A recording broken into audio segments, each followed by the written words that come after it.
Damn, son, where'd you find this? Welcome to episode 35 of the Fly Route Podcast. I am your host, Anthony, a.k.a. Tony Playboy, a.k.a. Make-A-Wish, a.k.a. Tebow Mania, and I'm joined here by one of my best friends, DeMarcus, a.k.a. Ham-Strained Relations. You got any AKAs for yourself today? AKA Golden. I'm feeling good about my Warriors. They got a big win, two big wins actually over the Suns, and then it was the Jazz, right? Okay. So you feeling like first round playoff win good? Oh, listen, we told you a couple weeks ago that Golden State's likely to be in the play-in. There's a decent chance they could win, and now it's looking like LA may avoid the play-in. Or the LA Lakers may avoid the play-in. I'm thinking that the Trailblazers are going to slip a little bit. They're the 5th seed now. They might lose the next 2 or 3. For the schedule. Look, I get it, but they're the 5th seed now. They are away from the... Actually, our YouTube comments were on fire today with them being in the 5th seed and people not having our play-in Trailblazers talk. They're going to be in the play-in. Portland Nation is saying they are not anywhere near the play-in. Listen, all I hope for is a Phoenix Golden State round 1 series. That will be fire, especially after that game last night where Wiggins went off, which was he had the best game of his career, possibly. I mean, yes, it helped that people were triple and quadruple. Like the pictures of Steph being quadruple teamed, I'm like, where's the rest of the team at? There's 4 more Warriors on the court. And they were just like, Wiggins could just get an open lay into the basket. He was like, I'll keep taking that. Well, Steph also is missing open threes. That being said, though, he needs 4 hands in his face now. The open 3 is now actually real defense against Steph Curry. He's just like, what's going on? You're throwing him off his game when he's open. He's not used to it anymore. Correct, but they're still doing great things. He's having a great season, likely to win the scoring title. So today, I am golden. All right. Look, we have an exciting show for everybody today. We are going to get into the story of Tebow Mania now that he is reportedly going to play tight end for the Jacksonville Jaguars. We are going to give you the RPO Run Pass Options segment where we give you the hottest storylines in sports news for the week and let you know whether we are going to run with them or pass on them. We are going to give you the fly route for Julio Jones. Now there's some rumors that he might be traded after the June 1st deadline. And we are going to give you our end of the regular season NBA awards. Here at the Fly Route, we don't play that. We are going to give you all of our predictions before the playoffs even start. And last but not least, we are going to give a big Ballers bouquet to the one and only Rob Gronkowski. The Fly Route Pod. The Fly Route Pod. The Fly Route Pod. The Fly Route Pod.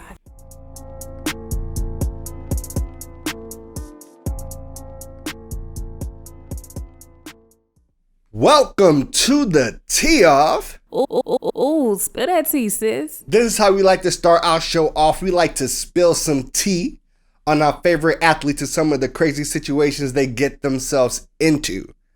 This week, we're going to talk about none other than Jesus' favorite son, Tim Tebow himself.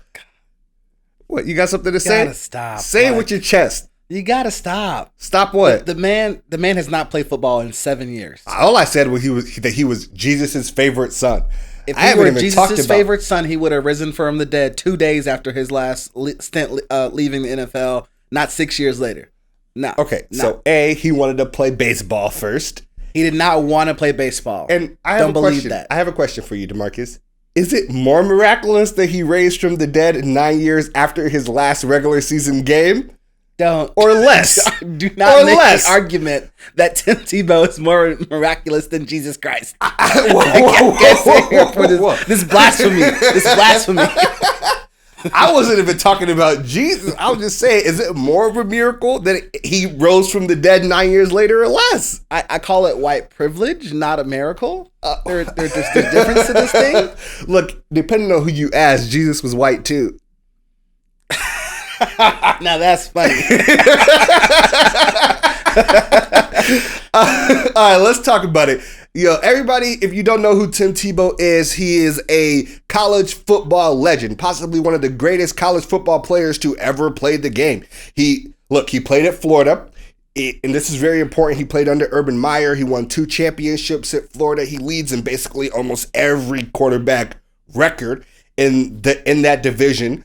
Then he played for the Denver Broncos. He took a super struggling team on a massive win streak into the playoffs, beat the Pittsburgh Steelers at home, and actually won a playoff game.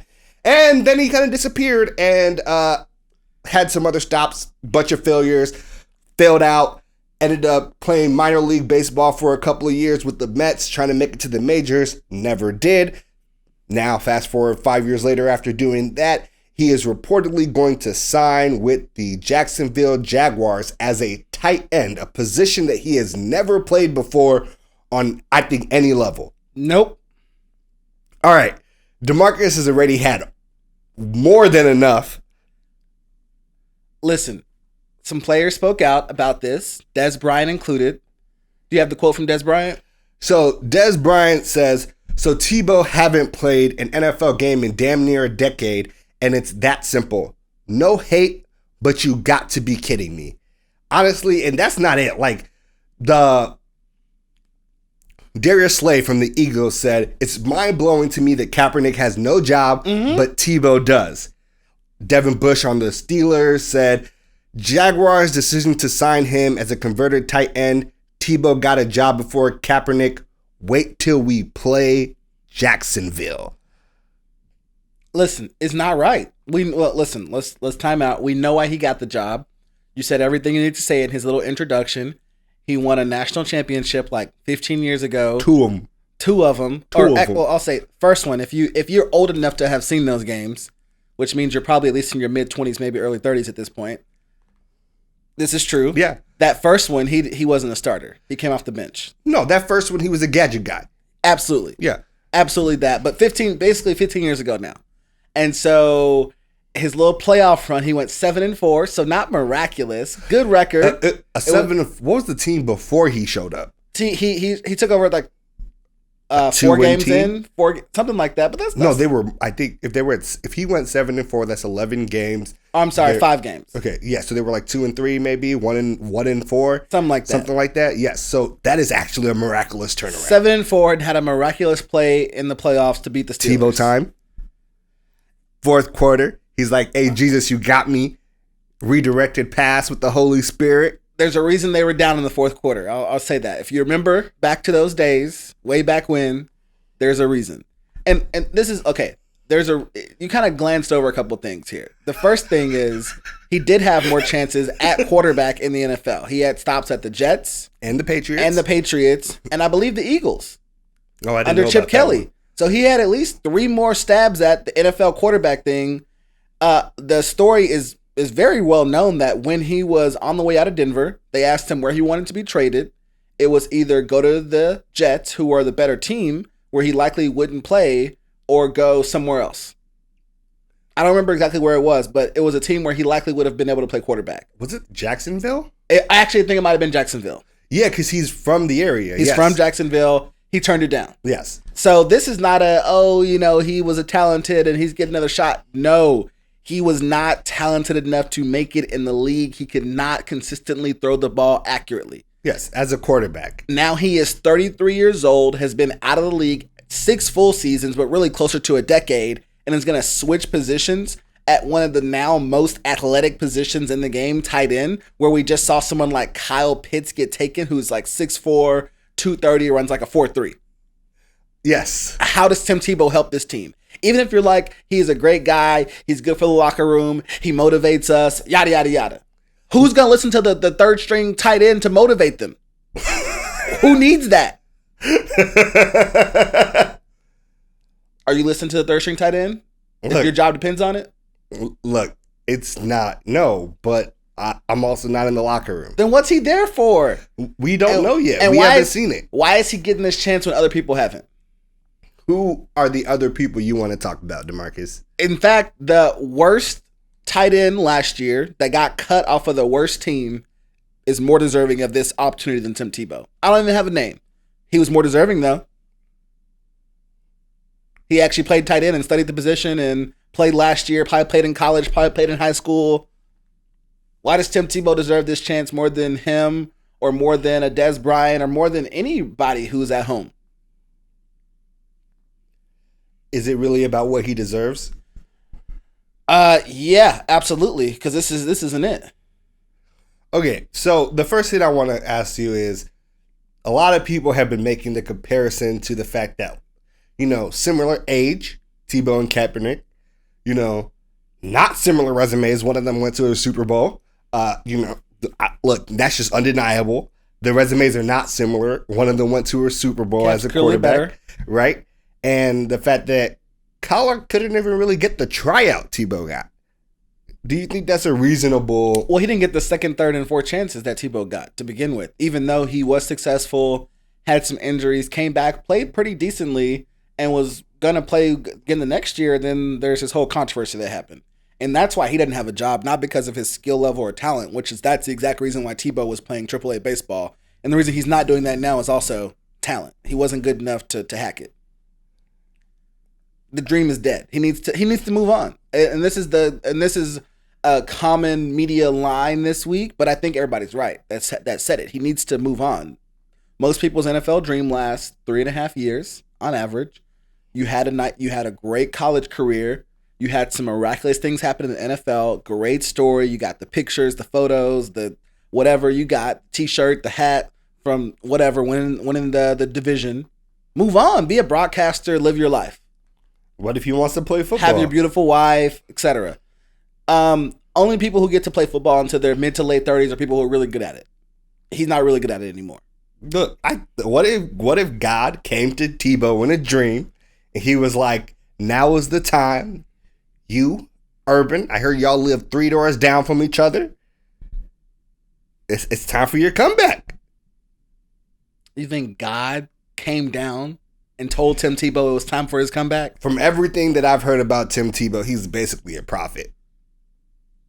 It's more likely that God actually blessed Steph Curry's ankles than he came down and told Tim Tebow to come back. Hey, look, Mark Jackson blessed those ankles. We gonna have to give that man credit where credit is due. He hit them bitches with the holy water. And look, they have been tight I don't know what they since. did. It was honestly good, but that's more believable than this. I'm just going to tell you. Okay, look. People have made this a lot into a racial issue, particularly because of the Kaepernick angle. And I'm going to be honest. There is a racial element to this story, but it is not the one that people are going for. Colin Kaepernick was actively blackballed by the NFL because of a political stance that he took to kneel during the NFL anthem. Tebow was just not good at football.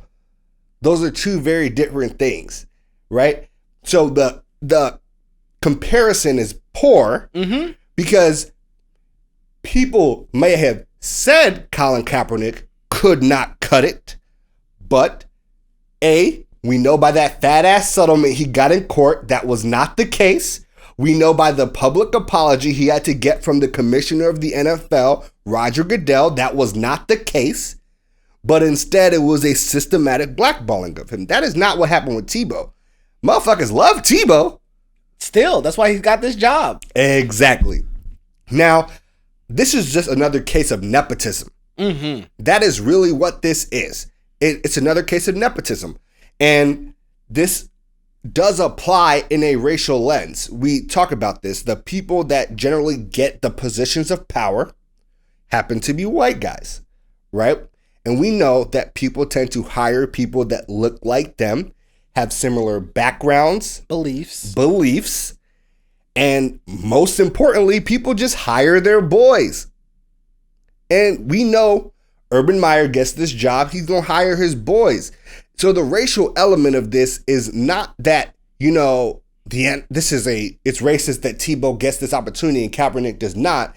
It's actually the trickle down of the people that we put in power, such as head coaches in the NFL.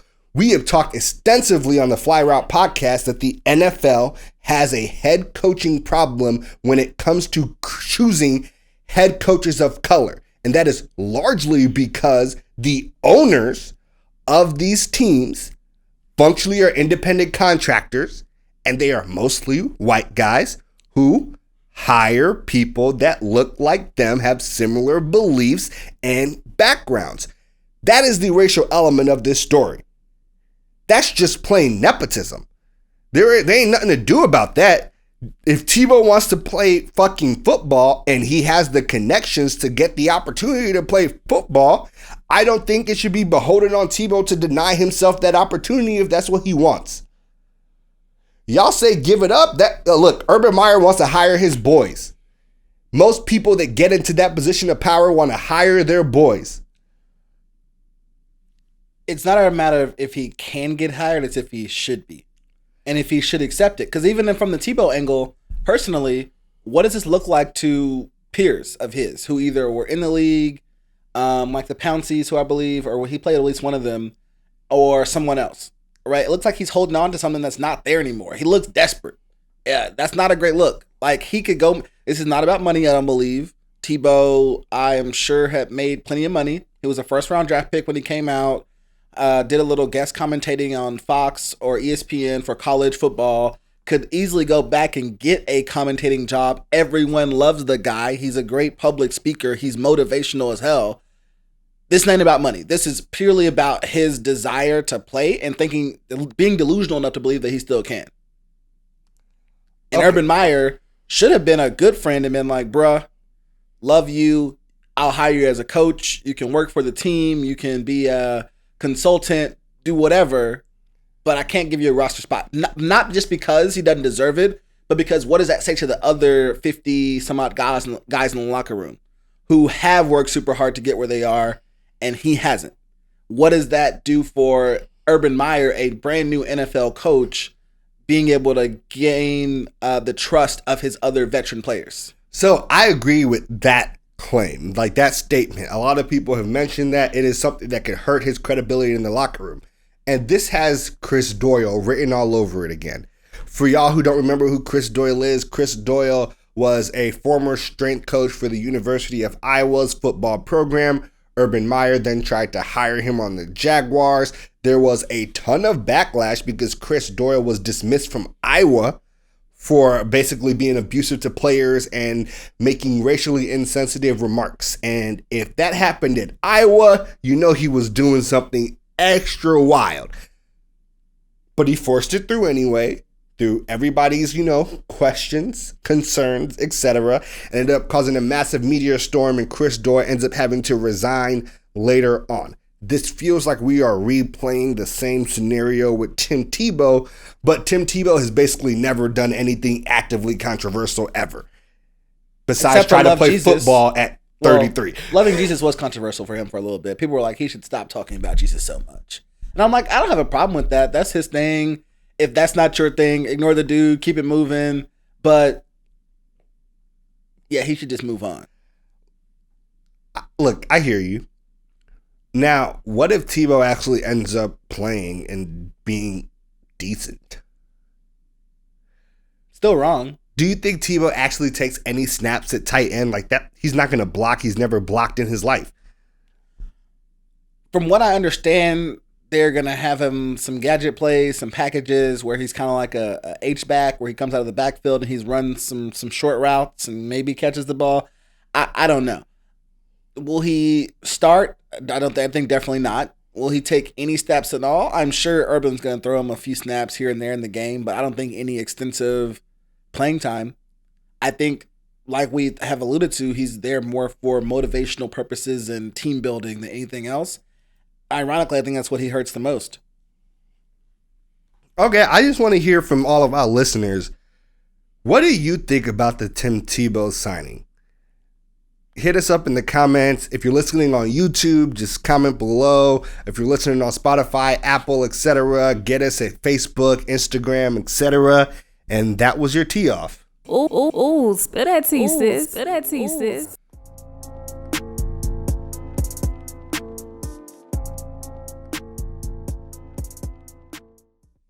What's up, Playboy?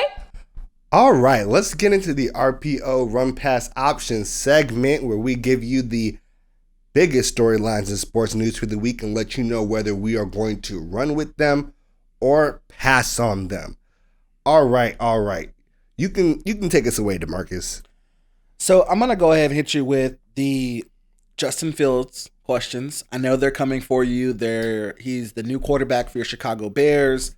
All of the things leaking out now are actually quite opposite of what was leaking before the draft. They're saying he's one of the smartest players the Bears could have taken. He has amazing Wonderlic scores. Run or pass on this kind of change up on the narrative around Justin Fields? Oh, run. And I'm going to run every fucking time because we here on this Fly Route podcast was like, this is aggressively just racist.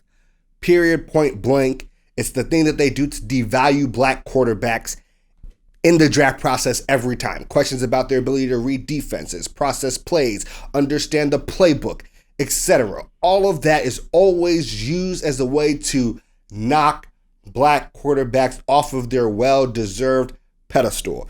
And the most recent story that came out is actually not even about the Wonderlic Test. So we talk about the Wonderlic Test here every now and then. We know that this is a useless test, extremely outdated, does have nothing to do with football, etc.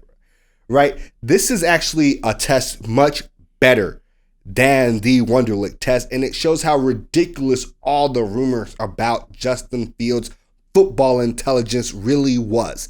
Now, there's a test administered by this doctor, sports psychologist. His name is Dr. Goldman, right? And this test focuses on the reps needed to learn something and then the ability to recall it later, i.e. the ability to understand a playbook, understand a defense, understand a specific defensive scheme that you have seen before in practice and recall it quickly, right? This test has been given to over 6,500 professional athletes. Justin Fields has the highest score of all time. Likely has a near idyllic memory then. Yes. For reference, right? Patrick Mahomes got a 108. Justin Fields got a 130.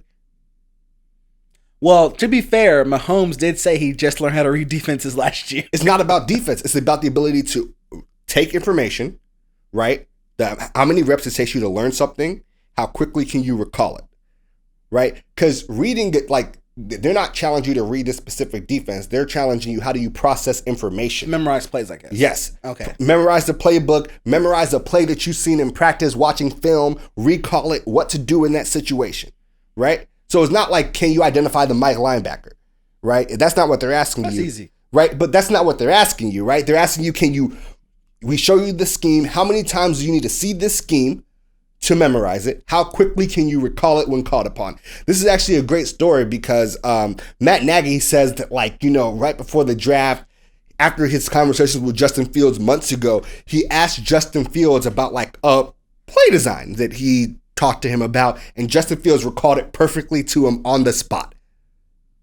Every variable and everything on the spot months later. And Matt Nagy was like, "Oh, this guy is fucking sick," right?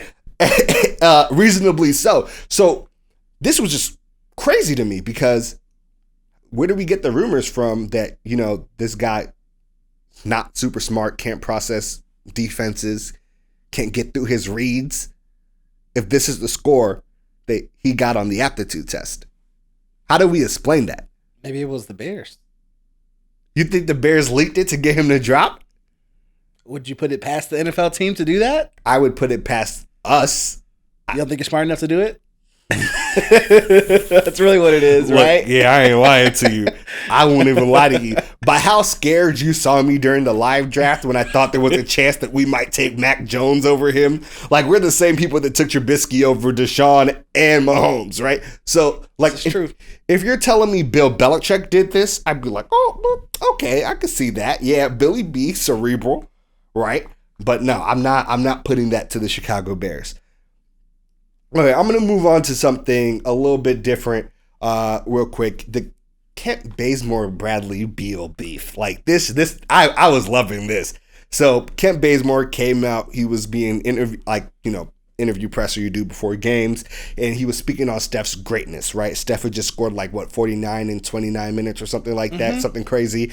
And he was just like, other players are hurting their hamstrings trying to keep up with the greatness of Steph Curry, and what seemed to be an obvious shot at Bradley Beal.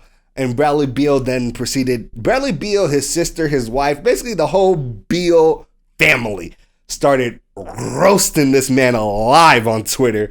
What's your take on this, DeMarcus? I'm mostly gonna pass. I don't think it was funny at all. There's been a lot of hamstring injuries. We've talked about this also on the Fly Route podcast.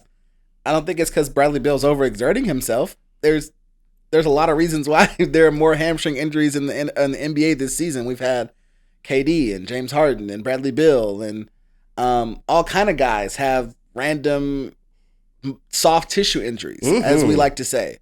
And then the way he got flamed and backed down, I'm like, this was a bad look. You're a role player on a fringe playoff team. You're supposed to be quiet, play your minutes, get your points, and go home. You're Steph's boy. I got it. He ain't even really Steph's boy. He played with Steph for what? Oh, no, they boys. They just boys personally? Yeah. Okay, sure. He's the reason why Steph's with Under Armour now. There's a whole story behind that. All right. Maybe that's some future pod talk. Could be, but stay quiet, Bazemore. You're a good, nice little role player. You're playing really nice this season. Just focus on making the playoffs. All right. So now I want to turn also to basketball. We got Victor Oladipo, who we know had a lot of trade rumors going on before the trade deadline, has recently now injured his quad tendon. What's your take on what the future looks like for Oladipo now that he's scheduled to miss the rest of the season? Yeah, okay, so look, he's having season-ending surgery to the quad tendon. He hasn't really played since early April and barely played any games with the Miami Heat after he was traded. This is the same quad tendon that he ruptured when he was on the Pacers, I think in 2019. So he is still dealing with that same nagging injury from then. And my biggest takeaway is he probably should have taken the $45 million extension the Rockets offered him. Not looking too now bad. Now that he's having to have that season-ending injury. But he didn't, regardless. My second takeaway is, boy, do the Rockets still look massively stupid for taking Depot over LeVert when LeVert was on a longer contract, was cheaper, ended up coming back, ended up playing more games than Depot ended up playing after, the scare. Yes. It wasn't a scare. It was there. Oh, it was there, but they removed it. Yeah. But they found it early. It was great. But the most important thing is this doesn't matter for the Miami Heat. It would have been great to have Victor Oladipo, but at this point, you would be trying to integrate a Victor Oladipo that has no chemistry with your offense. That's actually starting to play well. Yeah. Yes, exactly. It's in not basketball shape because he hasn't really been able to play long stretches the entire season, right? I think that the biggest impact to Miami is they'll probably miss having Kelly Olynyk in their rotation going forward because he was a great rotation stretch big for them that could actually shoot the three. But Miami's been playing great. They've gotten better over the season without him, and they don't particularly need him. So I don't think it impacts their playoffs chances at all, to be honest. It'll be interesting to see if they get Oladipo on the cheap with the extension now because he's having another massive surgery to that quad tendon. And that might end up being the biggest get for Miami, is being able to kind of get him on the cheap because he's already in-house, already part of their culture, etc. They've been very patient with him, and I think for players that kind of means a lot. Good place to be as well. Yeah. South Beach ain't that bad. All right, look, I really want to talk about the NFL Week 1 schedule. It dropped today. We're recording on Wednesday. The rest of the schedule drops tonight after the pod. And I want to know what you think right now is going to be the game of the week, week 1 of the NFL season. Oh, man. I mean, for me personally, and maybe for a lot of people, it's Cowboys-Bucks for a lot of reasons. So it's the first game. So it's the first Thursday of the season. So we have the official countdown has been started. Mm-hmm. Not the Patriots. Damn. The Buccaneers are going to get their Super Bowl rings. They're going to have their banner come out. There's probably going to be a full stadium, in Florida. And the Cowboys have a lot of people coming back off of injury. You got Dak, you got a bunch of offensive linemen. It should be a really good game. Like, honestly, I think it'll be a good game. There's a chance that the Buccaneers have a little bit of a hangover from this postseason. They partied a little much. They, maybe didn't go as hard at the gym. Maybe Tom did, but maybe not everybody else. And Cowboys win, and that becomes a huge headline for a week to start the season. Because if the Cowboys are able to beat the Bucs week 1 on national TV on Thursday night, I can guarantee you that Friday morning, people will be on ESPN, on Fox, on YouTube talking about Cowboys going to the Super Bowl. Now, I'm not saying that they are. Oh, what are you saying? I'm not saying that they are. I'm just saying. What are you saying? I'm saying it's going to be a good game. It's going to create lots of storylines. I'm looking forward to it. That's it? That is all. You got no taste of the Cowboys? You're not going to be delusional on the pod real quick for us? I'm sorry that you believe that my Cowboys takes are delusional, but there are plenty of people who agree with me on this, and they typically do pretty well. They have a pretty good roster. That's what y'all say every year to go 8-8, or I guess worse. My God. Let's move on. What game are you looking forward to for week 1? Yes, I am looking forward to Kansas City versus the Cleveland Browns. This is going to be a spectacle, right? Kansas City, frequently we talk about them as the best offense in the league, right? Unsurprisingly, the Browns might, by the end of the season, have the best defense in the league. With all the pieces they've added, Jadeveon Clowney, Greedy Williams is going to be healthy again. Jeremiah Okosu. That linebacker. Yes, from Notre Dame. From Notre Dame. They drafted the cornerback, Newman, I believe it is. Yeah, they could be. That's the actual scary part for Patrick Mahomes. Yes, that's why it's going to be a great and interesting game. I think this is going to be a situation where you see a bunch of new defensive pieces trying to gel. 9 new starters. Yes. So they're going to make some mistakes, right? But it's also a completely new offensive line for Patrick Mahomes. They replaced the center. The left side's totally rebuilt. Yeah, they rebuilt that offensive line. So they're also going to make some mistakes because they're not going to have their chemistry together. So that means we're going to have to see some Mahomes heroics, which are always fantastic to see. That defense is good. We were all hoping that they would come in the Super Bowl, and they never came. So I'm hoping for the heroics. He threw incompletions that were more exciting than touchdowns during that game. So let's not forget that. He threw incompletions that were more exciting than touchdowns in that game. That's what I want to see again, right? So it's gonna be exciting. We're gonna see the Browns offense re-gel. OBJ is gonna be back in. I think this is going to be a massively exciting game, and that's the game that I'm looking at. I think those will both be 2 great games. All right, the last thing I want to talk about is rookie quarterbacks, and I want to know, which rookie quarterback do you think is going to have the best season next year? So I thought about this a little bit, and the main way that I approached it was, who do I think is going to play the most? I think that a big part of being a quarterback in the NFL is going to be adjusting to the speed of the game and being able to figure out what's going on and make the right throws and be put in the right position. Now, there are some guys who are in very good kind of locations. There are some guys that are in very good locations. Think of San Francisco, where you got Trey Lance. Fantastic situation. The problem is, of course, he's probably not going to play very much this season unless Jimmy Garoppolo gets hurt. And so I think that a guy who plays a lot and plays early has a chance to be a better quarterback. We saw what Herbert turned out to be. He had a great kind of start in week 1 and kind of built from there. If not for the injury, we think that Joe Burrow would have also done something similar with the Bengals. He was playing okay. He was playing okay and getting better, but having that season under your belt to kind of acclimate yourself to the NFL is super, super important. Now, you can, of course, be real bad, like rookie Peyton Manning was, who threw like 40 interceptions or something like that. Ridiculous.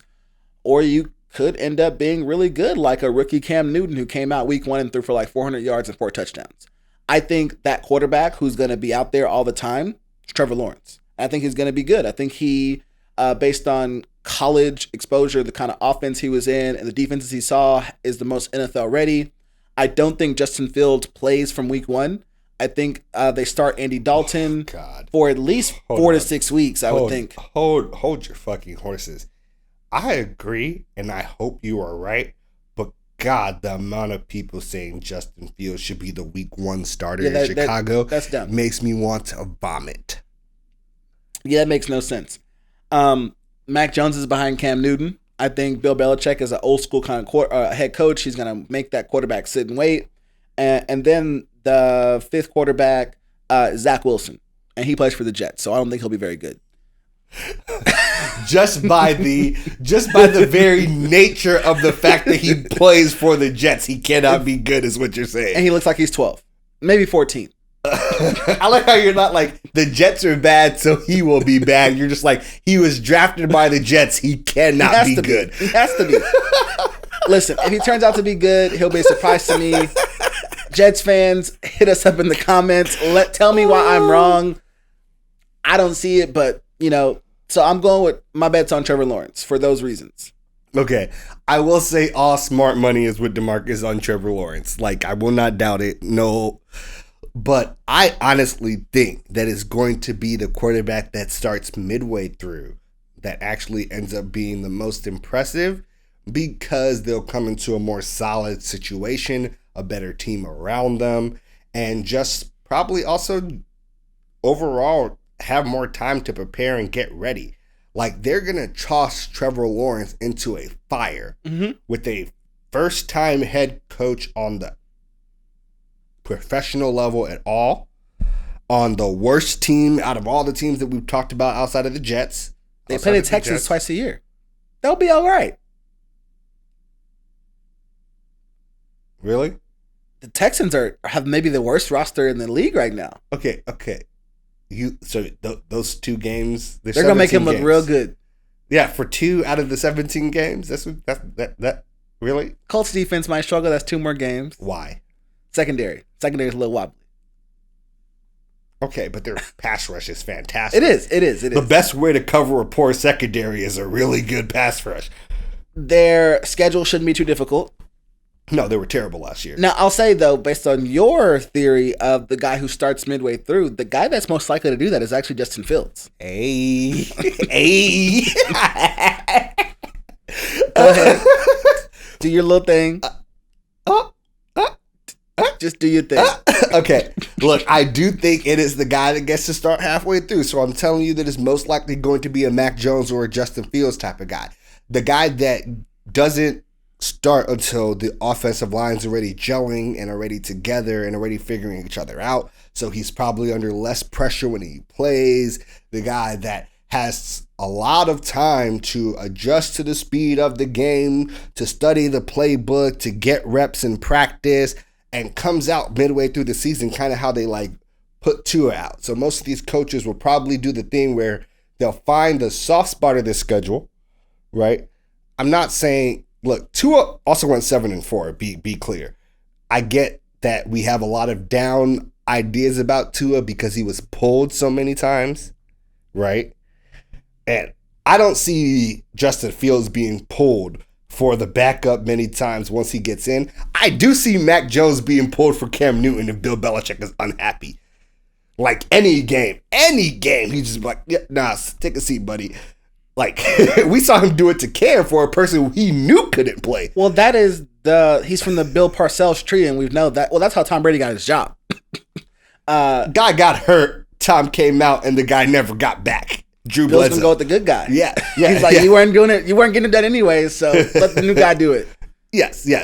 But I do think it's gonna be a Justin Fields, Mac Jones type that gets to be imported into a better situation, just a better team around him with a better defense, and gets to start playing once the team is already kind of put together and in their flow and rhythm, etc. Which is why I just think, even though Trevor Lawrence might arguably be the most talented of all these quarterbacks, he is in the worst situation because he is arguably the most talented of all these quarterbacks. Justin Herbert, which was your example, went to the Chargers. He fell. So he had great defensive players, although some of them got hurt early, but he also had Austin Eckler, Keenan Allen. Like, he had guys. He did. Vets that were guys. Now, I will add that I'm rooting for you because I think Justin Fields being good, the Bears being a good team makes the league much better. Just fantastic. So we'll see what happens. I'm looking forward to week 1 with these quarterbacks. We'll have analysis, of course, right after that. We'll get it to you as soon as possible so that we can give you all of our reactions to these rookie quarterbacks and how they looked in their debut. Now, we may have to wait a little while for Justin Fields, but I think the wait will be worth the while. Mm-hmm. And that was your RPO.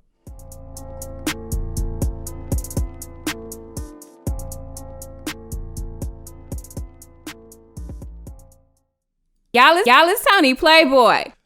All right, let's get into the fly route. This week, we want to talk about Atlanta Falcons wide receiver, arguably one of the greatest wide receivers in the modern era of football, right? Mm-hmm. Julio Jones. There's been a lot of talk about trade rumors for Julio. I'm very interested on what you think the fly route is for Julio Jones. So there are a lot of popular ideas out there right now about where Julio should go. Some people are saying the Ravens. Some people say the Raiders. Others say he should go to, I don't know. I heard some people saying the Bears, and I was like, Bears. I love it, but that's not going to happen. There are a lot of different rumors. I'm not going to talk about any of those. I'm going to talk about a different place. Okay. A place that has a young quarterback they hope to build around. A place that has a lot of draft capital and a lot of cap room, but who needs wide receivers who lost them this offseason. Sounds like a good fit, right? No, but continue. You don't even know what I'm going to say yet. Look. Okay, so then continue. All right. It's the Detroit Lions. Yeah, okay, I was right. No. Shocking, I know. But everything on paper matches up and lines up. They just got Jared Goff. They got a first-round draft pick back from the Rams in exchange for giving up Matthew Stafford. So they're going to have 2 next year that they can possibly give up one of to get Julio Jones. They have $17 million in cap space, which is the 5th most in the league. So they have the cap space to be able to absorb his contract. There's no maneuvering that has to go on. They need a wide receiver. Like I just said, they lost Kenny Golladay and Marvin Jones this past offseason. They've got a new young quarterback in Jared Goff, who... He ain't new no more, buddy. Well, he knew to the Lions. Who I would think they want to be successful, at least somewhat. I think that's what they want. I think. I mean, they got him Penei Sewell. So exactly. The rumors were, so maybe you don't know this. There was some footage that came out from the Atlanta Falcons war room where Detroit called Atlanta to move up, and Atlanta said, no, we like where we're at right now. Well, they asked if the package had gotten any better since the last time you called. These motherfuckers said no, and they were like, look how quick that call was. I laughed. They were like, is the package any better than before? They're like, no, it's the same package. We're just gonna draft. And I want to say the Atlanta GM wanted to be like, bro, why the fuck is you wasting my time? He's like, we're on the clock. I'm done with you.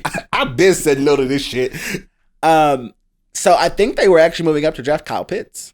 Which, why else would you call Atlanta at number 4 unless you're gonna go get Pitts if you're not getting a quarterback?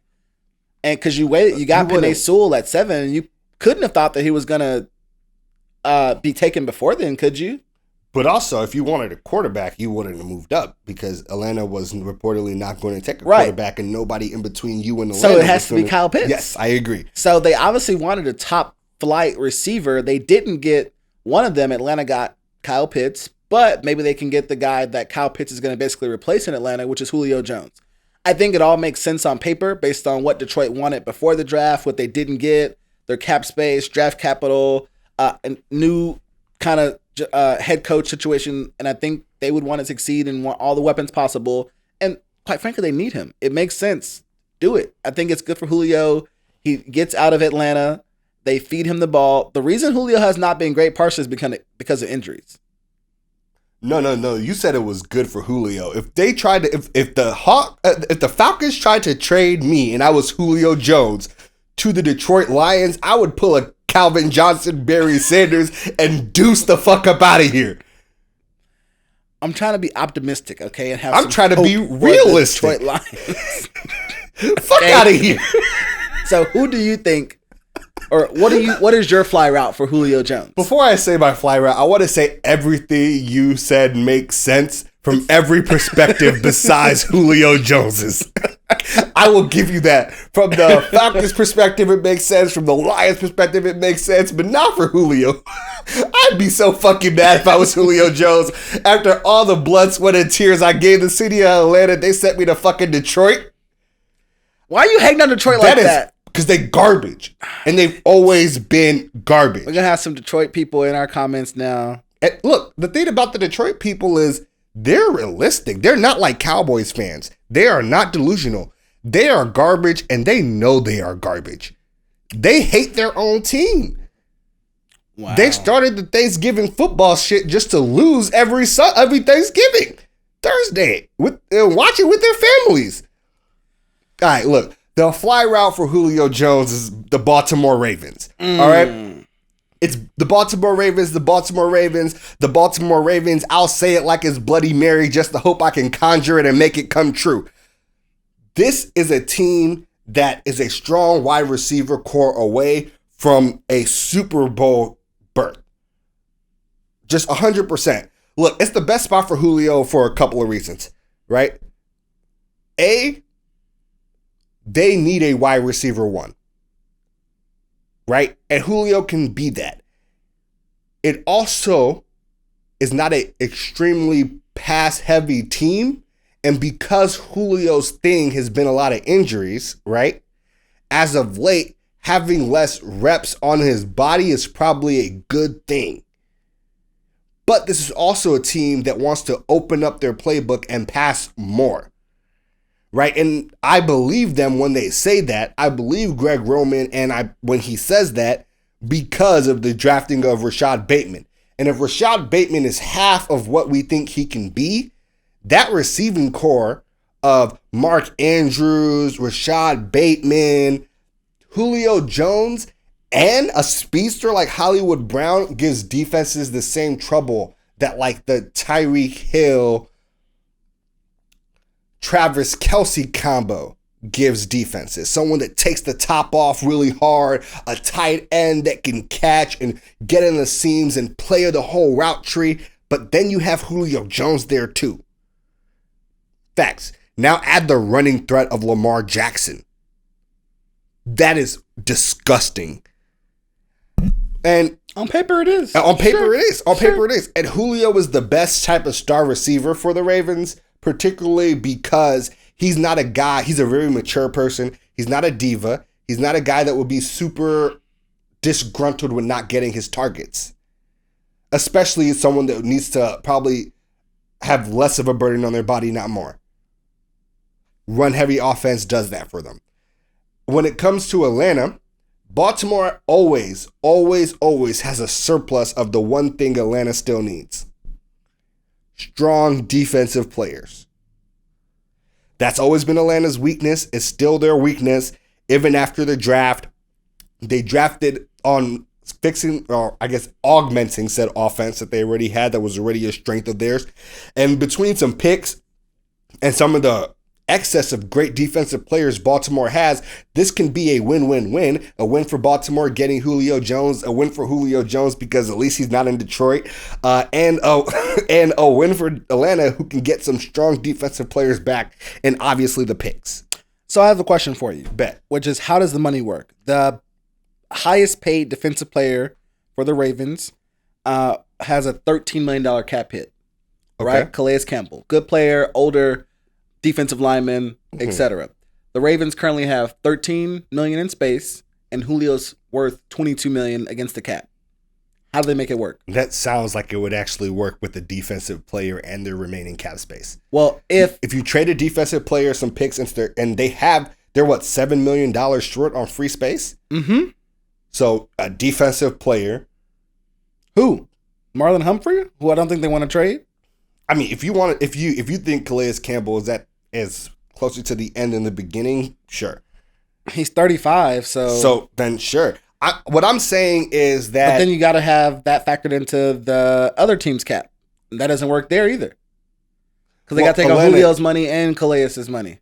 No, Or I mean, okay. So the most important thing about this conversation is the timeline. June 2nd is the date that we are actually thinking about for these trades, because at June 2nd, Atlanta does not have to deal with all the dead cap money from the trade from Julio Jones, as well as whatever team that they are participating in this trade with for what other players that they send back.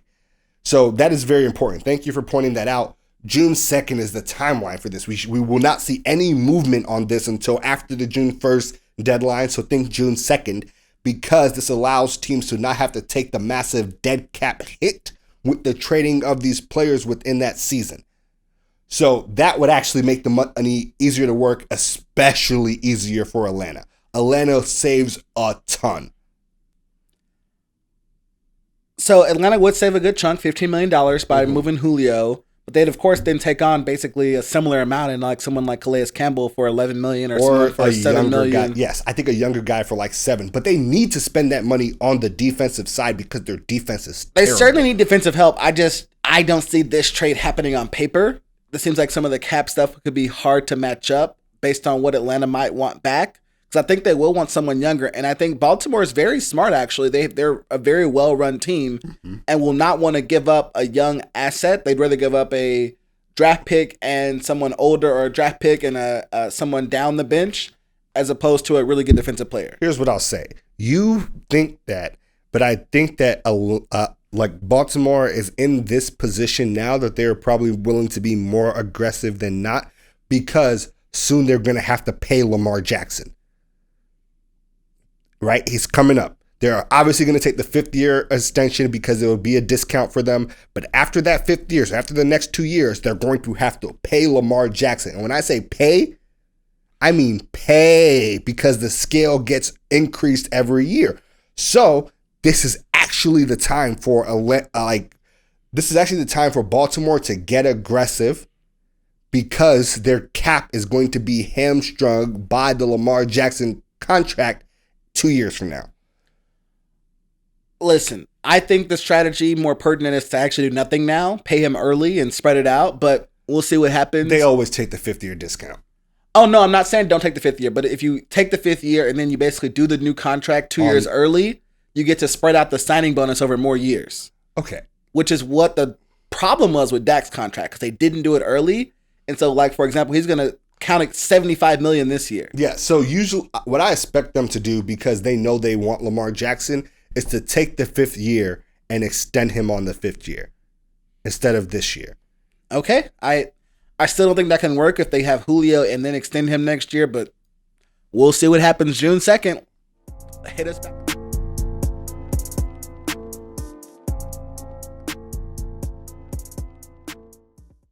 The Fly Route Pod. The Fly Route Pod. All right, let's get into end of the season NBA awards. Every year, the awards are given during the postseason, and every year people are impacted by postseason play in the way that they think the awards should be given. So here at the Fly Route Podcast, before the play-in, before anything like that, we're going to put our predictions on the table for what we think should happen, because these are regular season awards. All right, so the first thing I want to start with is Rookie of the Year. All right, DeMarcus, who is your Rookie of the Year prediction? So it's been a pretty close race most of the year, but I got to go with the guy up in Minnesota, Ant-Man. Three different reasons. The first is he seems like he has made the bigger impact on his team compared to Melo, who the Hornets played pretty decently without him. They've played better with him there, but I think Anthony Edwards also has some better numbers in certain places, which is the real story. And I think had the lead in this race for most of the season, which I think has to count for something. So, for example, rewind that. Not most of the season, but he did surge late based on improving his shooting a ton once he got the flow for the game and had a much better shot selection. So in January and February, Anthony Edwards averaged like 37% from the field shooting. And in March and April, he shot like 43% from the field. Huge improvement, huge impact on the Timberwolves, both in stats and intangibles off the court. the team. Not the stat that matters. Well, we're working on that. Okay, he also plays in the West. Keep working. So I think it's Ant-Man. I think there are some solid reasons why it is him on paper and on the court. He passes the eye test, both in how he plays and motivating his teammates. Okay, Ant-Man is fantastic. He definitely leads out his stats, especially points. I will say that LaMelo Ball has been the runaway rookie of the year the majority of the year. That's just a fact. And Ant-Man only surged when LaMelo was hurt. That's the only reason why he surged, because LaMelo wasn't playing. Now, I think it is a good argument that just like LaMelo did not play as many games as Ant-Man, so you want to give it to Ant-Man. But LaMelo was still second in points, rebounds, he's first in steals, and assists among all rookies. And that's not per game stats. So he played less games and still second in points and rebounds, still first in steals and assists. So that's important when we just want to talk about the raw stats. But let's talk about the stat that actually matters, winning. LaMelo Ball is the rookie that has had the highest impact to winning on his team. Period. Yes, he plays in the East. Yes, the East plays an easier schedule. But the difference between these teams are large. And that cannot be excused by the schedule. One of these teams are in the lottery. Let's just be, again, they might get the first pick if the Rockets don't. So that's the thing. And also when LaMelo was playing, his team was in like the 5th, 6th spot in the East. He gets hurt and they almost drop out of the play-in altogether. He gets back and now they're back in the 8th seed position. LaMelo has just affected the winning of his team the most while still giving us some spectacular plays like the full court pass that we saw the other day. Like it is a show when he is on the court.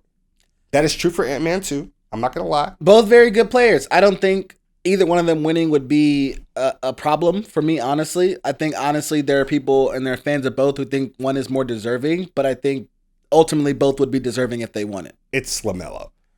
He actually won games. He actually impacted the winning of games. If it's just like, how many points did you put up? That's just the rookie scoring championship. Like the best rookie scorer. That's not rookie of the year because the game has so many other elements that LaMelo Ball is ahead of him in while playing less games. We will see. I think Ball's game itself translates more quickly to the NBA. Oh, definitely, yes. Which helps him in that category. But let's talk about a kind of different kind of award. So we have the Rookie of the Year, new player coming in. How'd you do? Let's talk about players who maybe came in, didn't do so well, and now have rebounded. They have massively improved in the span of one season. Who do you have for this award? All right, I have Julius Randle, and it's just not close. It hasn't been close for most people the entire year. The Knicks have been doing fantastic. Julius Randle has been doing fantastic. He went from like a 19-point-a-game scorer to a 23-point-a-game scorer while increasing his efficiency numbers a ton from both the field, the free throw line, and the three-point line, especially the three-point line. He's almost doubled his assists per game. He's averaging more rebounds, blocks, assists, all across the board, just affecting winning basketball. And I think for the majority of the year, this has been an open and shut discussion. Do you feel differently? No, not at all. I will say, though, Randall's very good. The Knicks have massively improved. But watching that game against the Lakers last night told me one thing that I kind of have thought most of the season. Randall's a fantastic player, probably a number 2 on a really good team. I don't think he's a number 1 on a championship level team. He's definitely a 2 or a 3, not a 1. And I'm not even sure what his 2 or 3 performance looks like when he's not the guy. Okay, that's interesting. I'm not against saying he's not a 1 on a championship level roster. I don't think that's even a controversial take. I'm not even sure they'll win a playoff series. They might get the Hawks, and I think they'll beat the Hawks. Like, because of their seeding situation, I think they're in a good spot, right? I get what you're saying, but because of their seeding, they should get a softish matchup. Now, that being said, there's a reason we're talking about them being in the playoffs and having a decent matchup. And it is Julius Randle. He is, like you said, by far and away the runaway winner of the Most Improved Player Award. and I have no objections to this whatsoever. All right, and the thing I want to say is that because this has been a runaway award, there's been some players that aren't getting the recognition that they deserve, particularly Jeremy Grant, playing for the Pistons. Like, he went from a 12-point-a-game scorer to a 22-point-a-game scorer. That jump is like almost fivefold the Julius Randle jump in scoring, right? And it's hard to do. Yes, it is. It is hard to do, and that is partially because he is like now their primary scorer versus being the fourth option on the Nuggets. That helps a lot, right? But like, he deserves a lot of credit.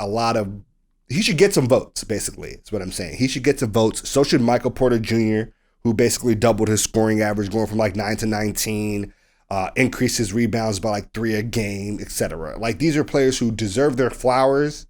Should probably get some votes, but it's unquestionably Julius Randle. All right. Let's move down to MVP. And I'm on the bandwagon now. See, DeMarcus, I was about to give you your flowers for being early, but then you had to start making noises over there in the back. My predictions are always right. You know this. That is actively not true. Anyways, go ahead and give me my flowers. Look, I'm going to give you your flowers. Nikola Jokic, far and away the MVP, should be the MVP, and we know it. And what I really want to talk about here is, why does the media hate Nikola Jokic and the Nuggets so much? He's boring. Is he? To the media. It actively bothers me that there's been this massive push for CP3 to be an MVP or MVP candidate, particularly just because he is not in any way comparable to what Jokic is doing. Because he's not anywhere comparable to what Jokic is doing. It's Jokic, better scorer right now, better rebounder, I won't say he's a better assister than Chris Paul, but he is way closer in assist than Chris Paul is to him in scoring. He's the number one option on his team, undeniably. And are you sure that Chris Paul is the number one option on the Suns? I'm not going to fight you on this. Anyone who listens to the podcast knows I've been on the Yoke train for a long, long time. Oh, man. My favorite comment was Yokamania. Now, that being said, I think to kind of answer your question, the media thinks he's boring. Fans think he's boring. I see more images of Yoke as a chubby teenager than an NBA player on my feed on Facebook and on Twitter. Tell me I'm wrong. Where's the lie? People don't think the boring European center to them should be the MVP of the league. I think people will be sorely mistaken about his deservedness of the award. I think it's clear that he does. I think Dirk has shown us that European players can be the best player in the league. I think Luka will show us that they can be the best players in the league, and Jokic is doing it right now. And so I think that's the reason why. I think all the other narratives are more sexy, they're more appealing, they're for stars that are in bigger markets, yada, yada, yada, yada, yada. We know that the media, especially the NBA, does some manipulation when it comes to storylines at the start of the season. And Jokic was not the storyline guy at the start of the season. It was a CP3. It was a LeBron. It was an Embiid. Guys, they want to win it. And he had dealt with injuries all season, kept his team afloat, and then he lost his number 2, and they did better. Yes. It's just insane. It is insane. Clearly, the MVP of the league, and I'm very happy for him. Okay, let's move on to Defensive Player of the Year. DeMarcus, who do you have winning Defensive Player of the Year? It's Ben Simmons. It was actually tough between Ben Simmons and even Joel Embiid. Reason I gave it to Simmons, he's played more games. I think he has, depending on the night, the tougher assignment night to night. Now, Embiid has a few nights here and there if they play the Bucks, if they play even the Nets on a good night when they're healthy, where he has to guard some big men and do some things. But most nights, the guards on the floor that Ben Simmons is guarding. Or the wings, because he's like huge. He's like, what, 6'10"? I thought he was, I'm not sure. I thought he was 6'8" or 6'9". Somewhere up there. Yes. And so he's done a fantastic job all season against that. Okay. Who do you have? I agree that it's Ben Simmons, and this makes me want to posit a question for you.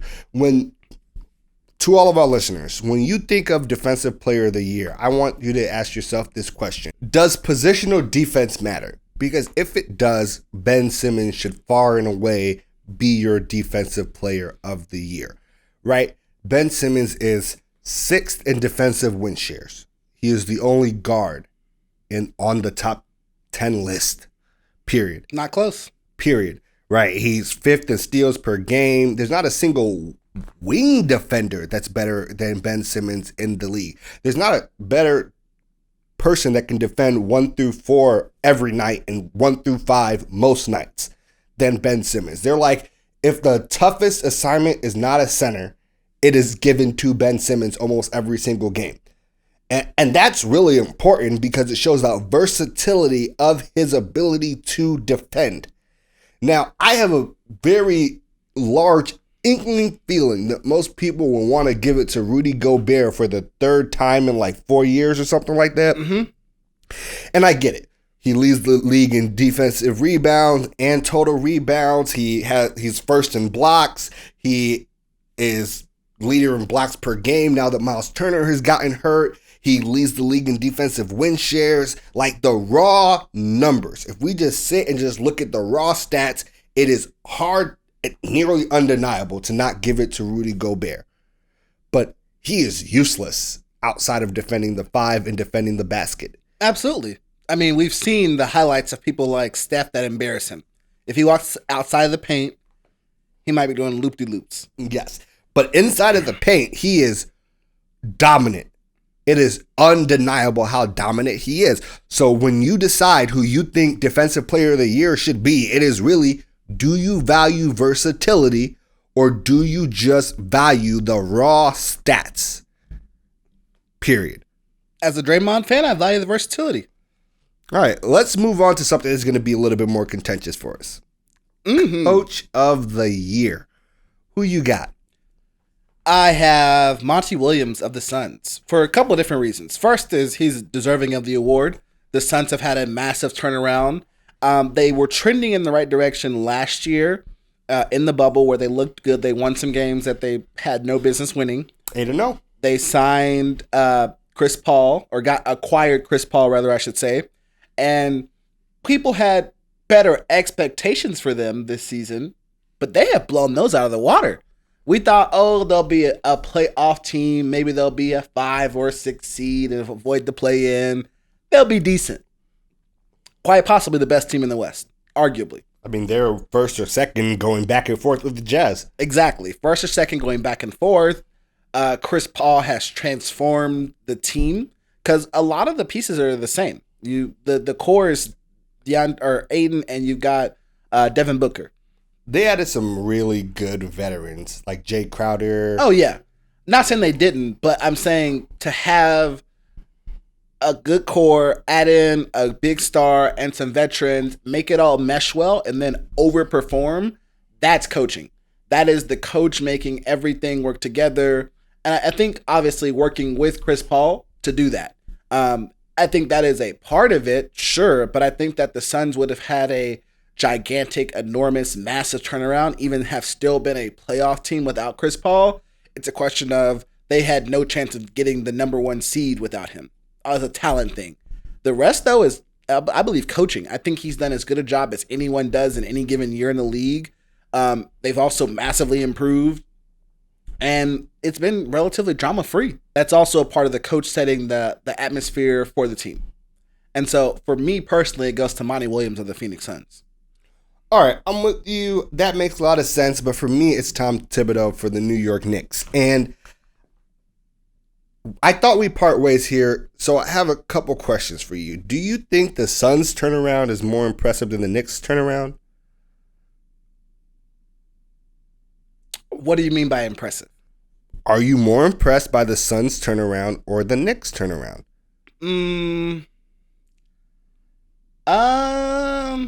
I mean, that's difficult. Mm-hmm. It's close. It's pretty close. It's a key question because that kind of impacts who you think should be the coach of the year. Like, are you more surprised by the Suns' turnaround or the Knicks' turnaround? It's still pretty close for me. Okay, here's why. Here's why I have a hard time picking. More familiar with the Suns. Watch more of their games because they had some talented players, particularly Devin Booker. I will pay to see that man play basketball. Not as familiar with the Knicks. Didn't watch the Knicks games. Didn't really have star appeal, star power. They still don't. And so just didn't watch them as much to know the difference between the previous version and the new version. I'll be honest. I think it's big based on looking on paper. I think it's pretty close though, because Phoenix has been made fun of for a good while now. Yes, I agree.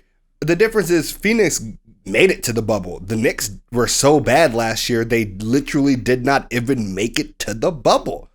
The Suns, they literally were not invited. That's how bad they were last year. The over-under for their wins this year was like 20-something games. They blew that out by 10-plus games already.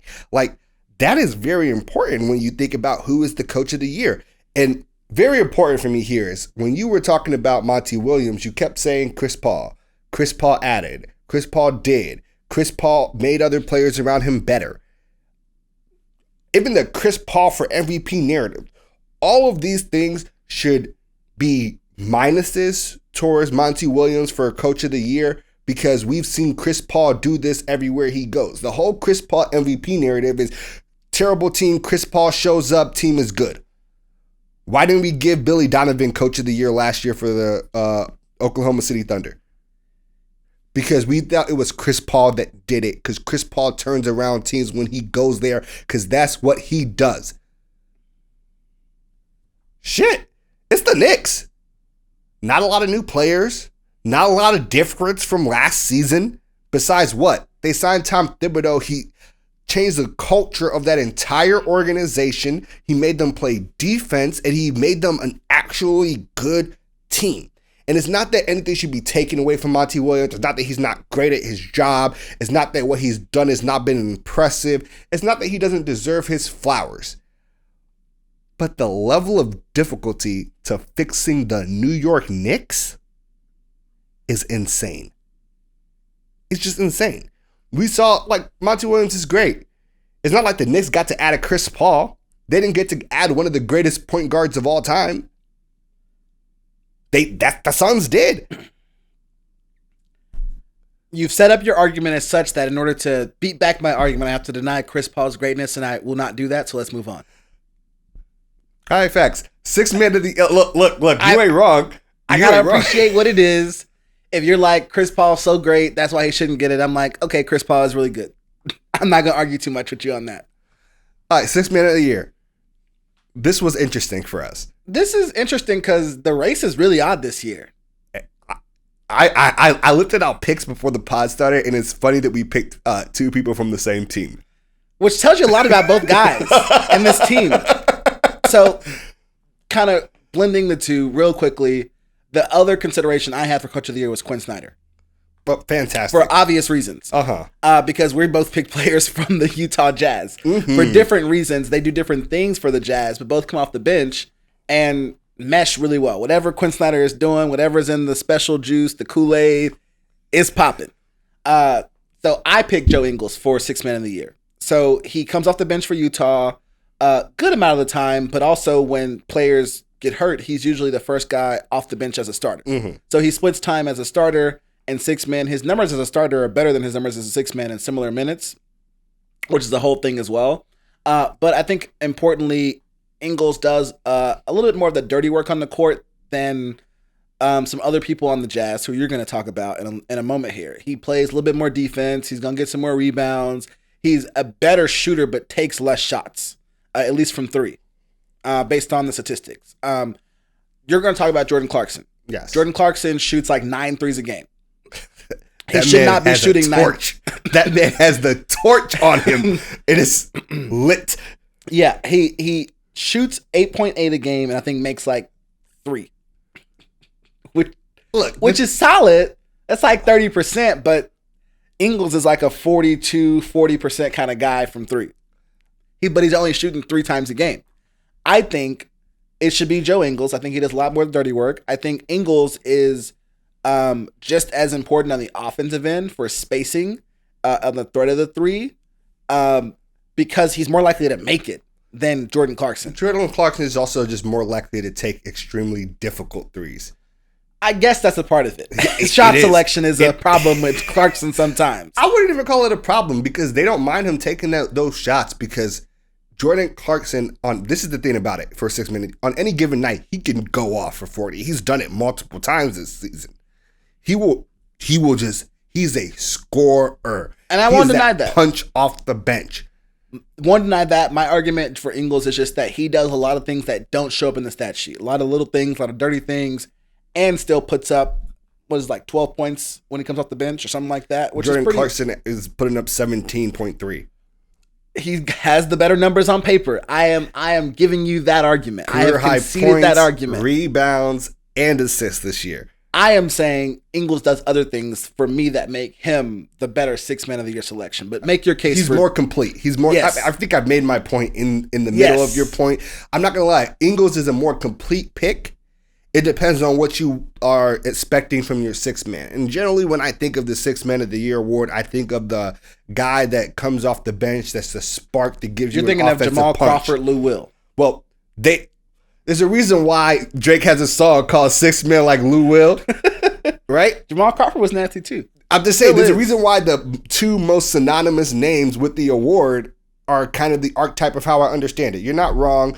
Joe Ingles is a more complete player, but the archetype of what we understand the 6 man to be is that scoring punch off the bench. And Jordan Clarkson has been that consistently all year long. Last thing I'll say is Joe Ingles is much more like last year's winner, Montrezl Harrell, than he is to like Lou Will or Jordan Clarkson even. I agree. And I think that kind of player, that role on a team is very, very important. And for that, I think Ingles should get some flowers while he can still smell them. You're not wrong.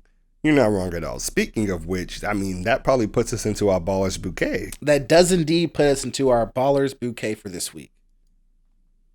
All right. So this is the final segment of our show, the heart of our show, Ballers Bouquets.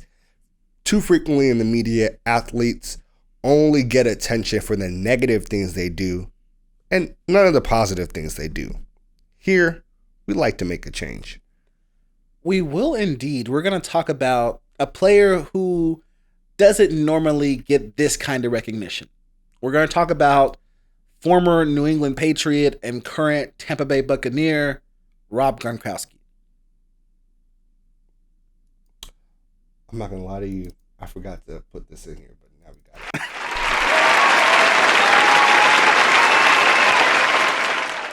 So many of us know Rob Gronkowski as the fun teammate for the Patriots and Buccaneers, the party guy, the guy you're most likely to want to have a beer with after the game. And that's great. He's known for his party bus, and we've seen him, shotgun beers and throw the Super Bowl trophy between boats. Fantastic stuff. But for this, today his recognition is a little bit different. Today he's going to be recognized for his very charitable donation of over $1 million to fund a children's playground along the Charles River in Boston. So this past week, Gronk made a personal trip to Boston to hand deliver a check for $1.2 million to Massachusetts Governor Charlie Baker. This particular check is going to go to help fund a brand new playground at what is known as the Charles Bank Playground on the Charles River, Esplanade. I don't know why Boston has words like that in their city, but that's what it's going for. Baker accepted the award, the governor, and said, Gronk, is a big man with a big heart, which is very generic, but very, very true. Everything I've ever heard about Gronk is that he's the nicest person you could ever meet in person. He would literally give you the shirt off his back with no problem at all. Probably would take it off without you asking. Now, some probably, if they don't pay attention as much, we're probably asking, why would he donate this money to, Massachusetts and Boston? Well, he got drafted there, played his first 9 seasons as a professional, as a part of the New England Patriots, who play their games about 40 minutes outside of Boston in Foxborough. And this, of course, kind of goes along with the NFL's entire NFL Play 60 campaign, which has been around for many, many years. Y'all probably seen some really good commercials. There's a great one. My arm. There was a great one with Cam Newton and that little kid 4 or 5 years ago. Encourages kids to get outside, to play at least 60 minutes a day as a part of the way to remain healthy. Rumors have it that kid was Sam Darnold. We gonna have to look back. It might have been Zach Wilson. We'll see. No, that kid looks older than Zach Wilson now. Okay. Now, of course, being active, being healthy is super, super important.